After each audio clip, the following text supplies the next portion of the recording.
Hello, welcome to my channel. Victoria here of Aboki Knits. Good to have you in this tutorial. I want to show you how you can knit for yourself, for your family, for Christmas, because now it's the time for Christmas. You can make the Christmas sock. You can use for hanging up on your wall, for decorating your Christmas tree, whichever way you choose to.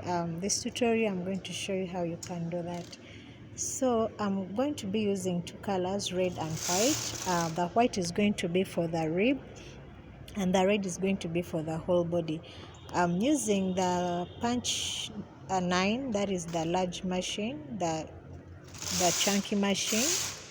So I pulled out 20 needles one by one, and in tension 6 I knitted 30 rows for the rib.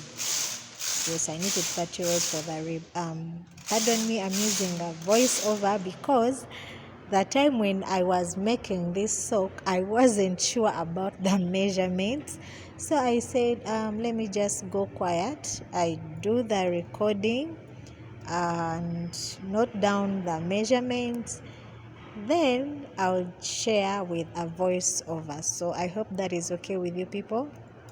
Thank you so much for being understanding. Well, it's all the same way, so I just did the rib one by one, knitted 30 rows.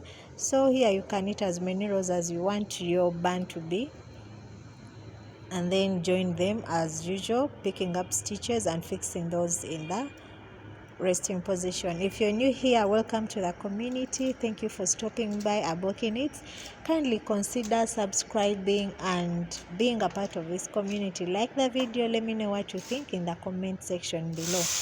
So after this, I joined it up, left a tail that I'll be using to knit up, when I'm joining with the hand at the end to join up the rib. So I left a tail, and then I used another thread, that is the red, increased my tension to 8 because for it is a bit bigger than white, and then I knitted, put back my row counter to 00 so that I can recount, and then I knitted 50 rows straight up.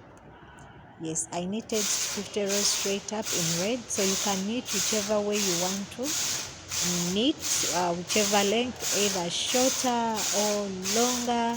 I just made 50 rows for this particular one. So I have other tutorials for making socks, making the baby socks, making the high knee length socks, so it is almost the same. There's just a small difference with this particular one because I'm using a chunky machine first, and then I'm also not going to shape the toe. Yes, I'm only going to shape the heel. So after you can check out those videos. I can leave a link in the description below so you can check them out and you see how I did the other socks. So when I reached 50 rows, I put my carriage in holding position. There is that button which is number 2 in the holding position, and then pulled the needles halfway. I divided the needles into half and then pulled the other ones into the holding position, and then these ones were in the working position because we are shaping the heel. And if you have watched the previous videos of making the socks, you know how I'm doing this. But if it is your first time, well, I push needles opposite the carriage from the time when I push the holding position button. I divide my work halfway, pull them into holding position, and then I knit across. Now after knitting across, I pull one needle to the front, which is opposite the carriage. If you can see these other needles that I keep pulling, every time I'm on the other side where there are needles in the holding position, I pull up a needle to holding position this side, and then when I knit back to this side where I'm working, I move the yarn under the first needle and over the rest so that it doesn't knit. I hope you can see that. Let me stop talking so that you see carefully how I am doing that. Now there I've pulled out, yarn over and above, knit across, yarn over and above, knit the other end, pull a needle to the front, yarn over and above. So it's always yarn over and above the very first needle. So be sure to have your clothes ready, because you need to hang down your work such that it doesn't jump out of the needles. So I had to make sure that I pull out all my clothes together and hold down my work. Yes, and I have exciting news. Finally, Aboki Knits was accepted in the YouTube partnership program. That is, we are monetized. If you can check out on the channel, you will see there is that monetizing icon of super thanks. So in a way that you've been wondering how to support Aboki Knits, this is your super moment. You can just give a super thanks of any amount. I am looking at a way of raising money to buy maybe a better phone to capture the videos, because some of you have been complaining they are not clear, the sound because the issue is really with the phone I'm using right now. So I'm looking at raising some money to buy a better phone such that I can capture for you better quality videos. So if you really want to support Aboki Knits, this is your super moment. I do really appreciate. Yes, thank you so much. So you'll do all those needle increases until you have 8 needles this side that I'd pulled out. Yes, I'd pulled out 8 needles. So now after you can see I was counting 2, 4, 6, 8. So after that we are going to start reductions. So reductions happen when still the same way we've been doing needles the other way, when it is opposite, which when we're pulling now, we are going to just push the needle halfway and then do the yarn over, under and over, then knit across. So the very needle you've pushed halfway will be able to knit and go back into the other knitting position. So that there we are doing reductions. So you're going to continue doing all the reductions until all the needles are done of the needle bed. So as you do that, you continue the same way. Instead of pulling now here needles to the working position, you are pushing them back halfway so that it is able to knit as you continue across, and there you are shaping the heel. So go on ahead and do that. It's as simple as that. You can check out my other videos. Keep practicing. Socks knitting is not as hard as people do think. Yes, and in any case you'd want to join a one-on-one, or you want to attend a one-on-one knitting class or lessons, please comment in the comment section below. Let me know so that I am able, or you can reach me out on my mail at abokinitsug@gmail.com. I'll be able to get back to you and then see how I can help you learn how to knit. In case you're in Uganda, you can find me here in Chisasi in Kampala. You can get my contact on any of my socials. I've left there my contact. You can reach out to me and I'll be able to help you very gladly. So go on ahead, do the reductions until all the needles are off the needle bed, and then we are then close to almost done.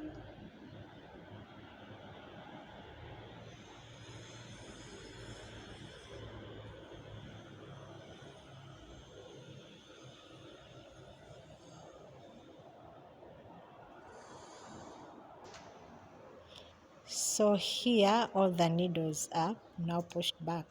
Now I want you to learn something that I didn't learn when I was doing this.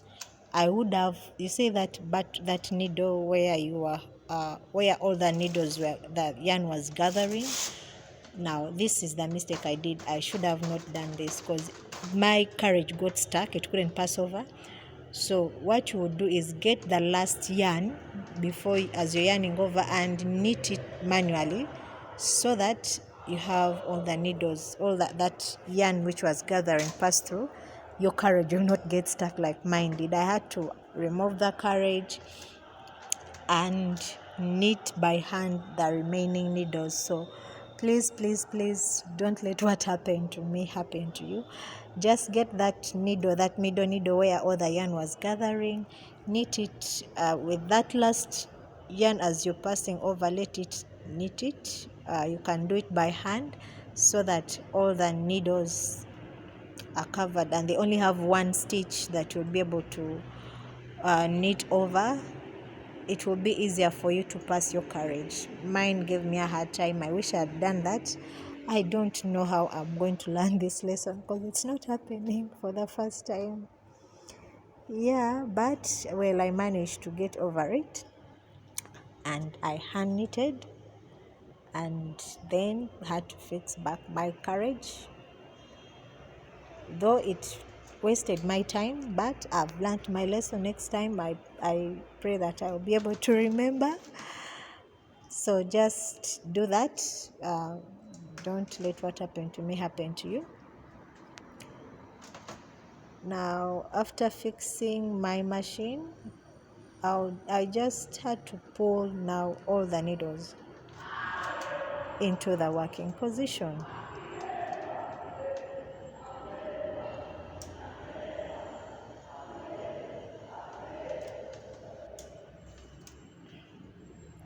It really gave me a hard time. Yes. So pull all the needles into the working position.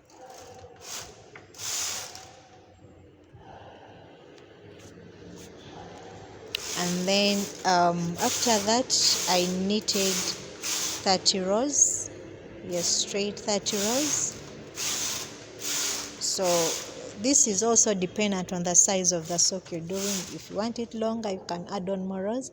If you want it shorter, you can make shorter rows. And I'm also open to corrections. Yes, I realized later that my sock, when I pulled out 8, when I was doing the heel, 8 needles were quite many. I think I should have done like 5 because the heel was kind of deeper.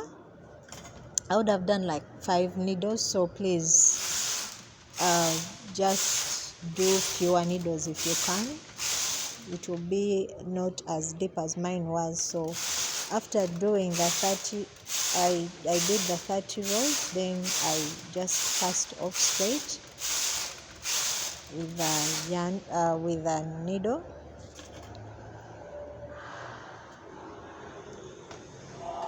Sorry, with the latch hook, not with the yarn needle, with the latch hook. So that's what I just did.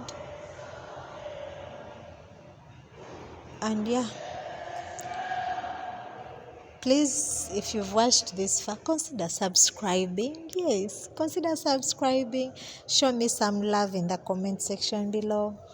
And above all this, let's enjoy the season with love.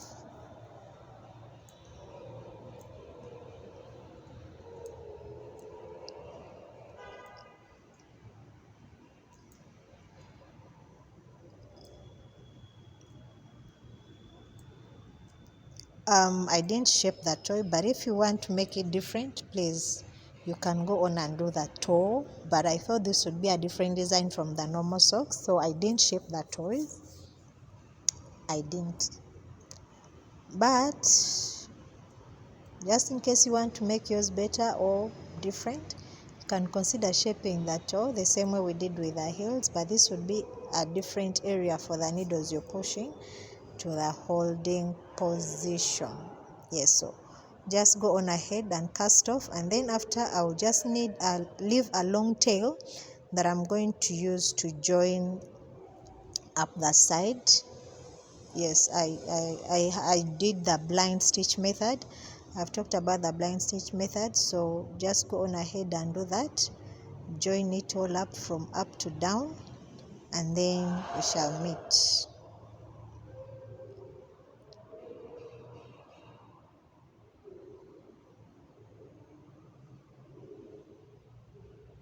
So I have a tail for the white and then a tail for the red. So using the blind stitch method, I sewed it up together before putting up the heel. I'm going to show you how I joined up the heel. So I have finished doing the blind stitch along this whole part upwards. I used the other white tail I'd left at the beginning. Now here I'm going to join it not this way but like this. So this blind stitch here will be in the middle right here. So you make a knot just at the edge so that your socks is like this, because remember we didn't shape the toe part, we just shaped the heel. So this one we are just going to join it. We shall be picking up stitches from the outside so that the one we cast off with this stitch doesn't show. So just pick up from the stitches outward right below the one you cast off with, and then as you sew it up together it will form a curve. You can use this very method to make socks, your very own socks. If you don't like the whole idea of shaping toes, shaping the heel again, shaping the toe, you can just use this. And also instead of casting off, you can consider gathering the stitches together. That is by casting off with the yarn needle, and then here you just gather it up and it will form gather the top just as we do with beanies. So it is upon you to see how you want to design your product. Yes, but those are ideas that you can use in case you don't want to cast off and then join after. If you can see the way I'm joining, the stitch is hidden inside and it's coming out as a blind stitch. So that is what I'm going to just do and join this up all together, and our sock will be ready for Santa to drop in the sweets and the small gifts. Yes, so I'll just be hanging it at home for our Christmas decoration. Yes, so if you haven't subscribed, please consider subscribing to this channel. If you've watched this far, please like this video. Please like. Leave a comment from in the comment section, and I'm wishing you Merry Christmas and Happy Holidays as you enjoy with your family, your friends, your loved ones, and enjoy your knitting. See you in the next video. Bye bye. So